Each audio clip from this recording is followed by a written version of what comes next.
Bismillahirrahmanirrahim. Assalamualaikum warahmatullahi wabarakatuh.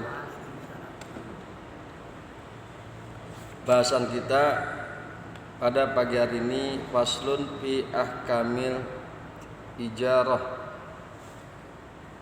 tentang hukum-hukum sewa menyewa. Nah, ini banyak sekali ya. Banyak.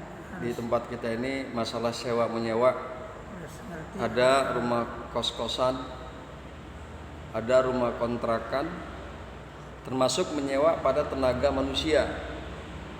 Makanya ada juga yang menerjemahkan bahwa di sini berbicarakan tentang hukum-hukum sewa menyewa dan perburuhan. Ini penting kita perhatikan. Ini penting kita perhatikan karena memang pasti akan terjadi di dalam kegiatan kehidupan kita. Nah, buktinya di daerah kita sendiri ini banyak sekali sewa menyewa. Sebagaimana tadi telah kita sebutkan, yaitu ada kos-kosan, ada kontrakan, ada yang menyewakan buruhnya, tenaganya berburu. Seperti apa? Ya, seperti misalnya tukang bangunan dan lain sebagainya. Nah, ini harus dipahami hukum-hukum ini agar kegiatan kita dalam sewa menyewa itu bisa berjalan baik sebagaimana yang disyariatkan agama Islam. Bismillahirrahmanirrahim. Faslun, ini suatu fasal. Wa kullu ma amkanal intifa'u bihi ma'a baqa'i ainihi sohat ijaratuhu. Segala sesuatu yang dapat dimanfaatkan. Wa kullu ma amkanal intifa'u bihi, segala sesuatu yang dapat dimanfaatkan dengan sesuatu tersebut, ma'a baqa'i ainihi, serta tetap zatnya, sohat ijaratuhu, maka sah sewanya, maka boleh disewakan. Segala sesuatu yang dapat dimanfaatkan serta tetap zatnya boleh disewakan. Idza quddirat manfaatuhu bi ahadi amroini, bila manfaat itu ditentukan dengan salah satu dari dua perkara, salah satu dari dua hal.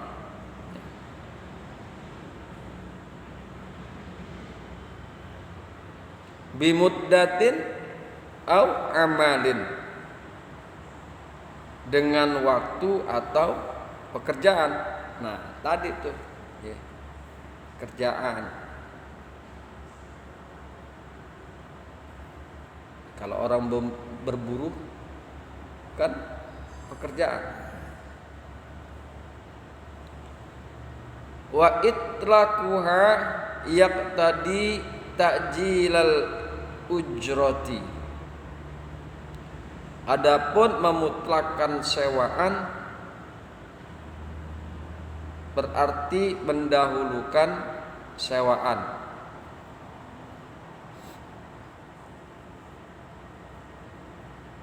Illa ayustaratot ta'jilu, kecuali jika diisyaratkan kemudian. Jadi wa itlaquha taqdi ta'jilal ujrati. Adapun memutlakkan sewaan berarti mendahulukan sewaan. Takjilal ujrah.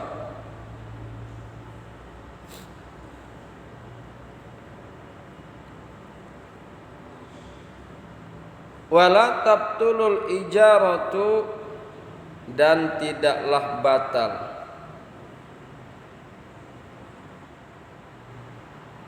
wala tabtulul ijaratu bimauti ahadil muta'akidaini.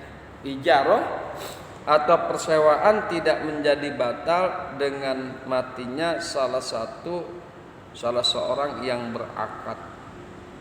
Wala tabtulul ijaratu, dan tidaklah batal opo ijarah, ya. Ijarah tidak menjadi batal bimauti ahadil muta'aqidaini, dengan sebab matinya dari salah satu orang yang berakad. Wa tabtulu bitalafil ainil mustajaroti,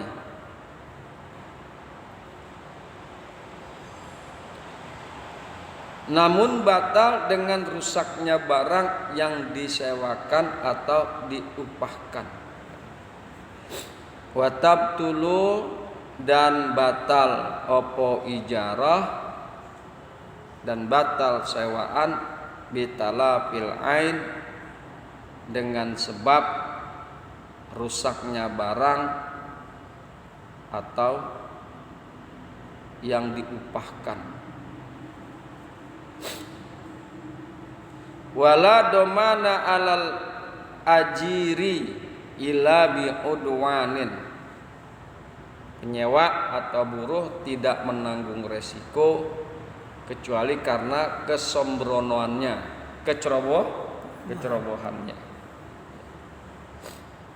Wala domana alal ajiri illa biudwanin, penyewa atau buruh tidak menanggung resiko kecuali karena kesembronoannya. Hadirin yang berbahagia, hamba-hamba Allah yang mudah-mudahan selalu dirahmati oleh Allah Subhanahu wa taala. Coba akan kita lihat dalilnya.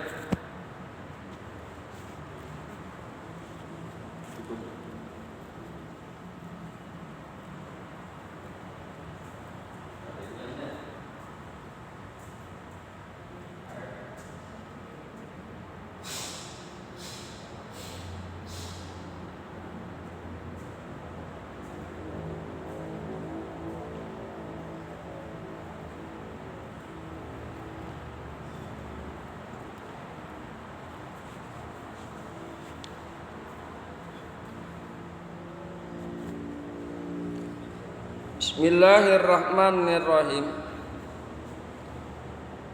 Dalil disyariatkannya ijarah ini adalah beberapa ayat. Di antaranya adalah firman Allah Subhanahu wa ta'ala. Fa in arda'na lakum fa'atuhunna ujurahanna. Kemudian jika mereka menyusukan anak-anakmu untukmu, maka berikanlah kepada mereka upahnya. Upah menyusukan anak. Dulu zaman Kanjeng Nabi kan ada seperti itu. Jadi seorang ibu menyerahkan kepada perempuan lain untuk bisa menyusukan anaknya. Maka orang tua si anak tersebut harus membayarkan upahnya. Ya, itu juga dialami Kanjeng Nabi Muhammad sallallahu alaihi wasallam. Kalau nggak salah ibu susuannya Halimatus Sa'diyah, ya kalau tidak salah. Jadi jika kita ingin anak kita disusukan kepada perempuan lain, mungkin karena saat ini nih air susu susah keluar dari seorang perempuan, tapi dia ingin anaknya mendapatkan ASI, maka dia memberikan kepada perempuan lain yang ASInya subur, dan si perempuan tersebut menyusukan anak itu, maka si orang tuanya harus membayarkan upahnya.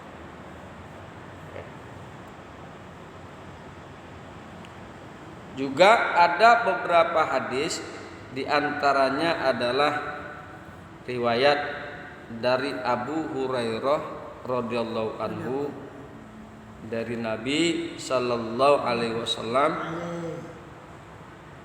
qala Allah ta'ala salasatun ana hasmuhum yaumal qiyamah,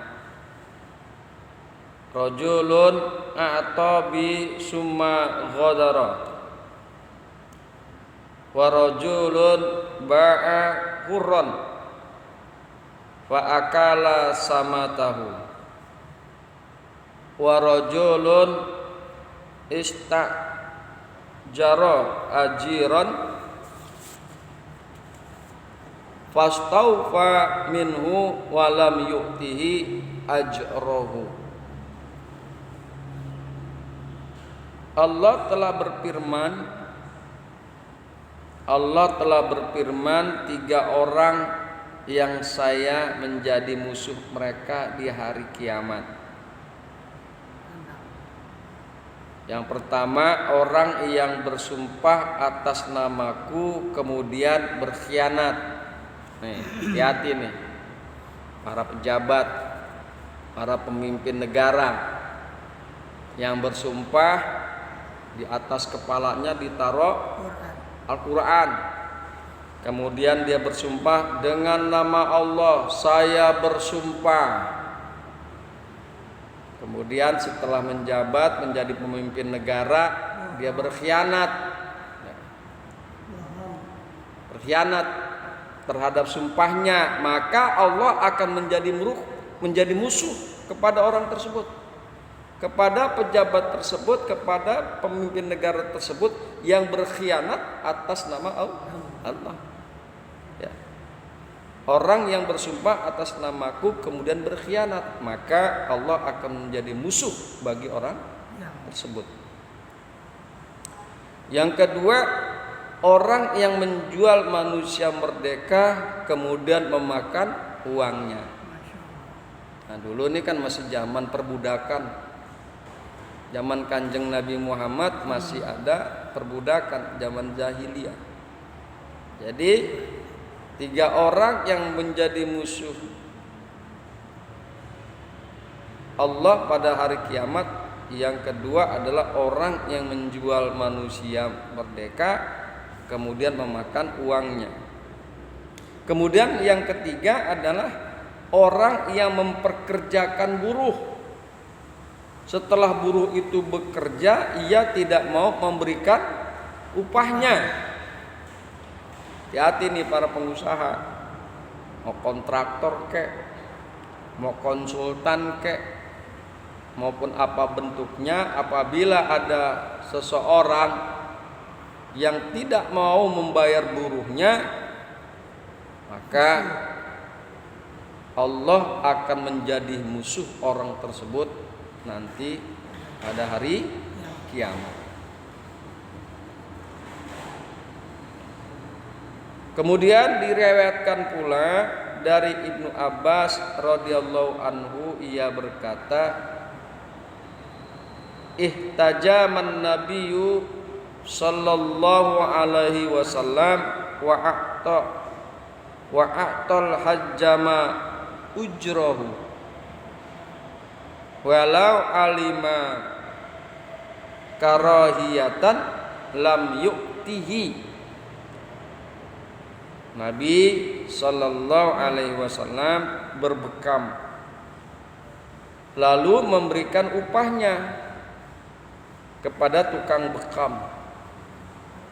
Seandainya hal ini menurut beliau makruh atau haram, tentu beliau Kanjeng Nabi tidak akan mengupahnya. Hadis riwayat Al-Bukhari dan Imam Muslim. Maksudnya apabila perbuatan berbekam atau mengambil upah dari situ haram, tentu beliau Kanjeng Nabi tidak akan melakukannya. Hadirin yang berbahagia, hamba-hamba Allah yang mudah-mudahan selalu dirahmati oleh Allah Subhanahu wa taala. Itulah hadis-hadis dan juga firman Allah yang menjadi dasar tentang masalah ijarah, sewa menyewa dan perburuhan.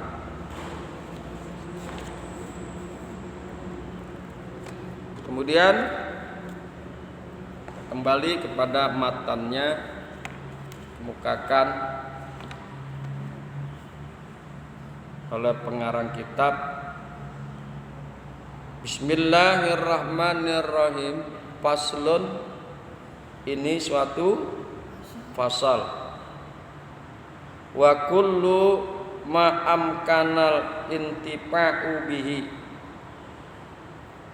dan tiap-tiap barang yang bisa mengambil manfaat kepadanya, ma'a baqa'i ainihi, beserta tetap utuh ainnya, tetap utuh barangnya, sohat ijaratuhu, maka sah menyewakannya, maka sah menyewakannya. Apa tuh contohnya? Menyewakan rumah, ya, menyewakan rumah. Kemudian menyewakan kendaraan, mobil kalau sekarang mah, kalau dulu kuda misalnya, atau unta. Jadi boleh yang demikian itu. Iza kudiyat manfaatuhu, apabila dipastikan kemanfaatannya, bi ahadi amro, ini dengan salah satu dari dua perkara, bimuddatin au amalin, ialah dengan waktu atau pekerjaan, dengan waktu atau pekerjaan. Wa itlaquha, dan memutlakkan ijarah itu, yaktajilal ujrati, ialah meminta disegerakan buruhan atau sewaan, atau sewaannya, ila ayyustaratat ta'jilu, kecuali jika disyaratkan penangguhannya.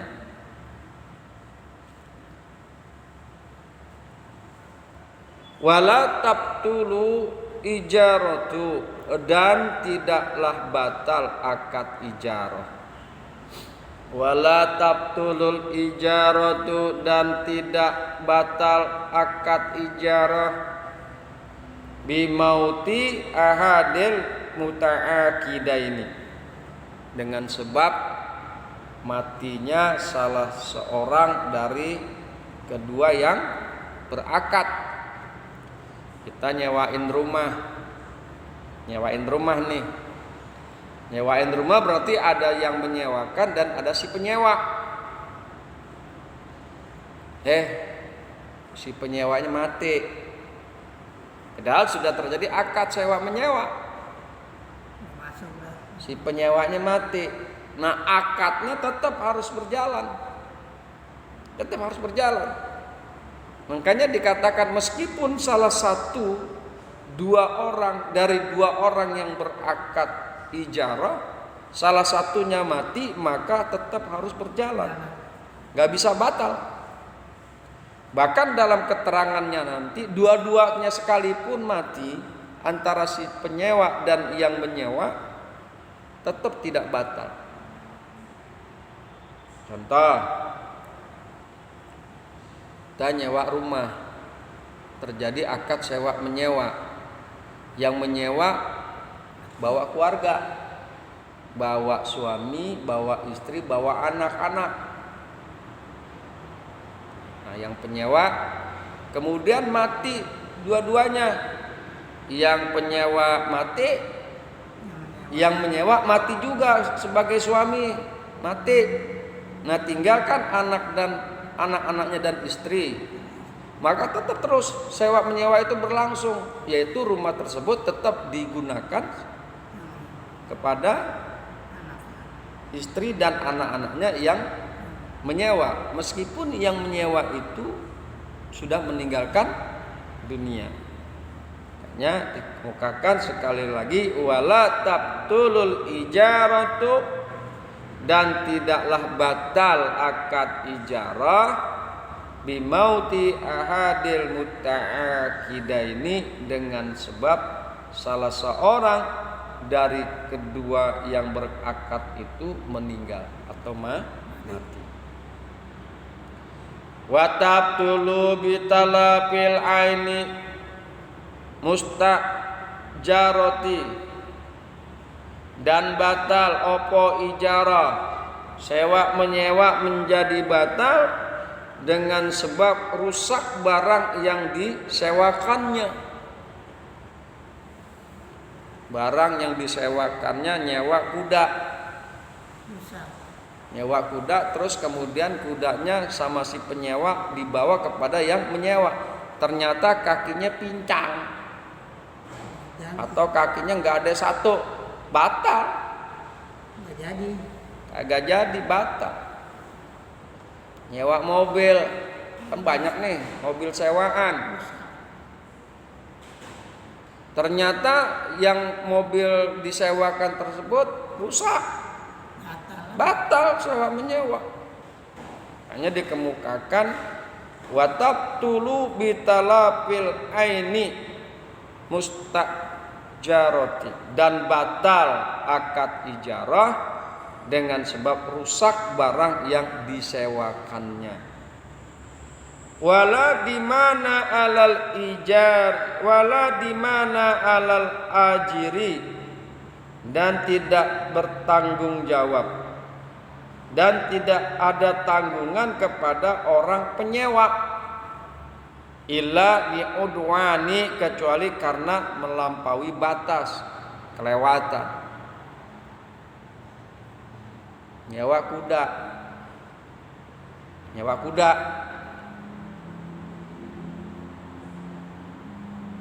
terus kudanya mati dengan sebab dia memberikan tunggangan kepada si kuda yang melewati batas, keterlaluan. Nah, dia tanggung jawab yang menyewa, karena dia melampaui batas, di mana dia menempatkan barang-barang bawaan di atas kuda yang kelewat banyak, sehingga menyebabkan kuda tersebut mati, katakan begitu ya. Jadi wala dimana alal ajiri, dan tidak ada tanggungan kepada orang yang menyewa, illa biudwani, kecuali karena melampaui batas. Memang sewa menyewa ini kudu jelas, tegas. Apalagi sewa menyewa seperti kos-kosan atau rumah sewaan. Sering tuh si penyewa sembrono, orang menyewa sembrono. Ya, itu pernah kejadian. Dinyewa rumah, dia masak airnya sampai gosong. Orangnya pergi, untung ketahuan sama tetangga. Kalau nggak ketahuan kebakaran gimana? Itu kesembronoan itu namanya. Udah tahu masak air, ditinggal pergi, airnya habis. Hampir. Coba kalau terjadi kebakaran, tanggung jawab si penyewa yang menyewa rumah tersebut. Karena apa? Dia sembrono. Sembrono. Nah, itulah sekali lagi saya kemukakan bahwa perlu adanya akad sewa menyewa yang disertai dengan perjanjian antara pihak yang menyewa dengan antara pihak yang menyewakan dengan yang menyewa. Perlu adanya perjanjian agar jika terjadi hal-hal yang tidak diinginkan ada tanggung jawab hitam di atas putih. Hadirin yang berbahagia, hamba-hamba Allah yang mudah-mudahan selalu dirahmati oleh Allah Subhanahu wa taala. Inilah kajian kita pada pagi hari ini. Nanti pada hari selanjutnya akan kita bahas masalah penjelasannya. Hadanallahu wa iyyakum ajmain. Assalamualaikum warahmatullahi wabarakatuh. Mana nanya, Salam. ini udah pernah terjadi antara